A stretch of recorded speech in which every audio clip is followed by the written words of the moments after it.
his dash number and his name right now.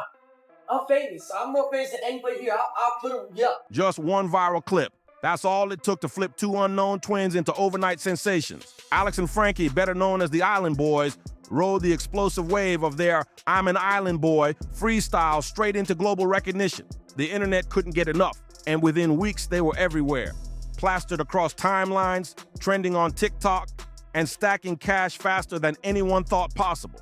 For a moment, it looked like these brothers had cracked the code of internet stardom, turning a goofy freestyle into a full-blown empire. Fame, money, women, endorsements, the works. But fame is a dangerous game, and the Island Boys fell into the same traps that crushed so many before them.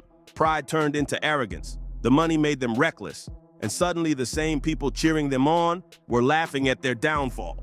Just like Salt Bae or Hawk Twa Girl, their fame wasn't built to last. It was a ticking time bomb. By 2025, the dream had turned into a nightmare. One brother was knee-deep in legal drama, while the other was drowning in debt, grief, and a desperate fight just to stay relevant. Every attempt to clean up their image only made things worse. Fans had moved on, and the forgiveness well had run dry. The public didn't want redemption arcs anymore. They wanted to crash and burn. And it makes you wonder, how did it all collapse so fast? How could two kids who seemed destined for endless clout manage to torch it all in just a few short years? Judge gave Frank Venegas bail this afternoon for having a gun without a serial number and oxy pills. We all know that you're not Alan. We know that you're Frank. I'm Alex. My man, don't lie to me. Your ID in your wallet, in your bag is Frank. Yes, because I have my brother's wallet. Bro, don't lie to him. You guys don't have the same tattoos. Frank, look at me. Just help yourself. Oh my dad, you profiling me. You want to talk to you? But I don't care, bro. You profiling me. Maybe their story was doomed from the jump, written in the cracked sidewalks and flashing sirens of West Palm Beach.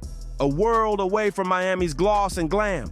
Broken homes, graffiti-stained walls, and the constant echo of police lights shaped them long before fame ever did. Tragedy hit hard when their father passed away from a sudden stroke, leaving their Cuban-born mother to raise two restless boys alone. With no father figure to rein them in, Alex and Frankie's rebellion exploded. Wild fights, petty thefts, and endless run-ins with juvenile detention. Their childhood wasn't filled with dreams of diplomas or 9-to-5 jobs. It was a non-stop storm of chaos and survival. Instead of classrooms, their minds were locked on fast money and fast fame. They idolized street rappers, craving that flashy lifestyle, and music became their lifeline. Frankie reinvented himself as Kodiak Red, while Alex became Fly Soldier. But let's be real, chasing a rap dream in West Palm Beach, where hope itself was a luxury, was like rolling dice with no backup plan. At 18, life delivered a brutal twist. After one explosive argument, their exhausted mother made a heartbreaking decision. She kicked them both out, penniless, homeless, and stranded. The brothers had to choose, straighten up or spiral deeper. I'm an island boy. I'm just island boy. I'm just island boy. And they went all in on chaos, betting everything on social media stardom. With borrowed cash, about $30,000, they inked their bodies head to toe, pierced and iced themselves out, and spiked their hair into wild porcupine crowns straight out of SoundCloud rap culture. It wasn't about art, it was about shock value. They wanted eyeballs, attention, any reaction, and they got it. Their freestyle, "I'm an Island Boy," wasn't polished music. It was pure eccentricity, wrapped in auto-tune and internet weirdness. But those spiky-haired twins with diamond grills and inked-up faces had something nobody could ignore. People were laughing, mocking, and sharing nonstop. That was all it took to flip them into viral stars. In today's world, every click equals cash. And the Island Boys cashed in quick. Hundreds of thousands poured in. And suddenly they were flexing $100,000 Ford F-150s, gold chains heavy as anchors, and stacks of cash thicker than textbooks. But instead of planting seeds for a long career, they burned through it all like gasoline on a fire, chasing short-term clout with zero thought of tomorrow. After their freestyle went viral, the Island Boys tried to double down with more songs, but nothing landed. You guys take all of your jewelry assets and invest into something, so you guys will never ever be broke again. One, let me tell you something. George, stop talking. I don't need financial advice, we don't but I need probably make financial more money advice than you. No, hold on. No, podcast. No, you know. Track after track dropped like dead weight, and it became obvious that music wasn't fueling their fame anymore. But instead of bowing out and living comfortably off their viral bag, they got greedy. That hunger for attention kept dragging them into one reckless move after another. This created the Island Boys paradox. They weren't respected as artists, but they couldn't stop going viral online. Their TikTok and YouTube clips pulled millions, not because people loved their music, but because everyone was watching for the train wreck. Curiosity and gossip replaced admiration, and yet the brothers thought they were untouchable. Look at artists like Cardi B, 50 Cent, or Rihanna. They took controversy and spun it into empires, building loyal fan bases and platinum careers. The Island Boys, they were stuck recycling the same gimmicks, bragging about charts they'd never touch and legacies they'd never build. Shock value was their only weapon, and it was running out fast. Their arrogance didn't help either. On podcasts and interviews, they claimed they didn't even listen to rap anymore because no one could match them. They puffed their chests and challenged established rappers only to humiliate themselves every time. One infamous moment came inside a jewelry store when one brother got into a heated face-off with rapper Sauce Walka. They hurled insults about money and status until security had to step in before it got physical. The internet wasn't impressed. Under their videos, the comments were brutal. This swagger is just cringe. What's going on? And no rapper could rap this badly. They kept insisting they didn't care about haters, but their constant reaction videos told the truth. They weren't brushing it off, they were addicted to the negativity, clinging to the weak mantra, hate means love. That moment could have been their wake-up call, the chance to flip the script, but the Island Boys missed it completely. Their downfall didn't start with the wild hair or over-the-top flexing, it started with ignoring real advice. When YouTuber George Janko straight up told them to invest their money and think about their future, they didn't listen. They snapped. Instead of taking the wisdom, they treated it like an insult, storming off set in a huff to protect their fragile egos. What followed was even worse. Alex jumped on live streams bragging about how they didn't need anybody's advice, doubling down on arrogance instead of learning. But the internet wasn't buying it. People saw immaturity, not strength. Comments rolled in like, the internet picked the wrong people to make famous, and the last bits of goodwill they had left evaporated overnight. From that point on, the spiral only sped up. They turned down a collab with Kodak Black, the kind of opportunity most upcoming rappers would kill for, and instead stirred up drama everywhere they went. They got booed off stages, and at one Jake Paul fight they nearly got thrown out after accusations of tossing a shoe into the crowd. Even though footage later proved they hadn't done it, the crowd still chanted for them to be removed. Their reputation was so toxic that people didn't even care about the truth anymore. Alex, Frankie, y'all aren't the real Island Boys, and you definitely don't own the copyright. I do.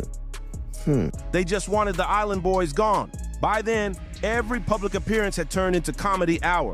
Their tough talk about street roots and their attempts to intimidate others only made them look clownish. Instead of respect, they became walking targets. Things hit a darker low in February 2022 when SWAT raided their Florida home, arresting their childhood friend Alexander James Thomas on serious charges. The Island Boys world imploded when a childhood friend was arrested on charges connected to the tragic murder of a young girl, instantly dragging their names back into the headlines. Even though they weren't charged, the damage was done. Contracts evaporated, sponsors disappeared, and followers fled in droves. Overnight, they weren't viral stars anymore. They were toxic baggage nobody wanted to touch. Instead of pulling back and repairing their image, they leaned into chaos. Live streams turned into staged fights, fake arguments, and over-the-top meltdowns just to grab clicks. It was desperation disguised as content, and it pushed them into their most shocking move yet, launching an OnlyFans. The internet lost its mind when they dropped a photo of the two brothers kissing, a stunt that instantly went viral. But instead of sparking interest, it backfired. By August 2023, the internet was done. Some fans were stunned, others disgusted, but most were simply tired of the circus. Brands cut ties, and even artists who once entertained working with them quietly walked away. What started as a meme had now collapsed into something people saw as flat-out tasteless. Alex's excuse to TMZ, claiming the kiss wasn't sexual, only made things worse, fueling even more mockery across social media. Reddit didn't hold back either, with one brutal comment summing it up. If this is their strategy to stay relevant, they've just kicked themselves out of the game. And they weren't wrong. By then, the Island Boys were clinging to a fake image, still flaunting mansions, flashy cars, and diamond chains. But their ex-manager exposed the truth. Most of it was rented, while they were buried under $150,000 in debt. Even their cameo hustle, once a quick cash grab, had collapsed. Their video fee dropped from $135 to a pitiful $30, and still, nobody wanted to buy.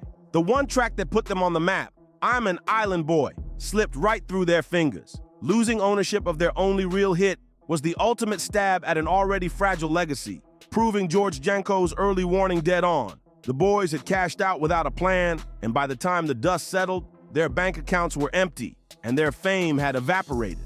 Desperate for attention, they latched onto controversial YouTuber Jack Doherty, hoping his spotlight could revive theirs. Instead, it ended in disaster, a chaotic fight, and accusations that they'd assaulted Jack's girlfriend.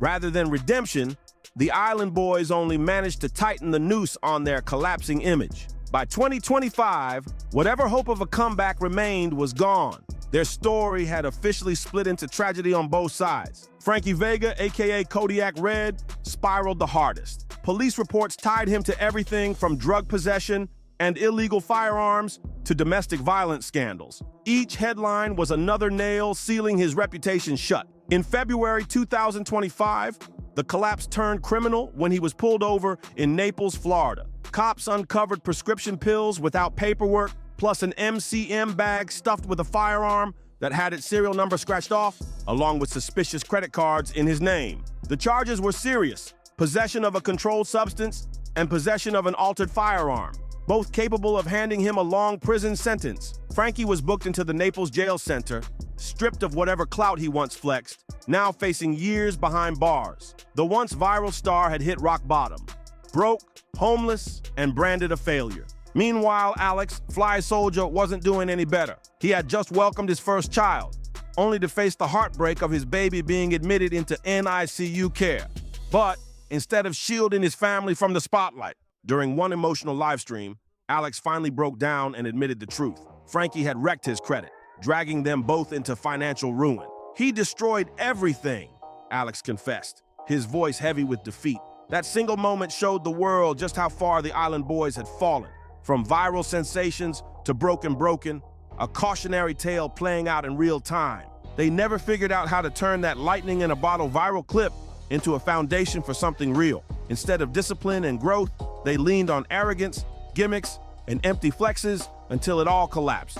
Without real talent to keep fans invested or true friends to ground them, every choice they made pushed them deeper into the abyss. Now what's left? Crushing debt, a destroyed reputation, and the same internet that once boosted them, now tearing them apart with jokes and memes. The flame that burned so bright was snuffed out just as fast, leaving behind a chilling lesson. In today's world, fame doesn't care who you are. It can crown you in an instant and strip it all away even faster if you don't protect it.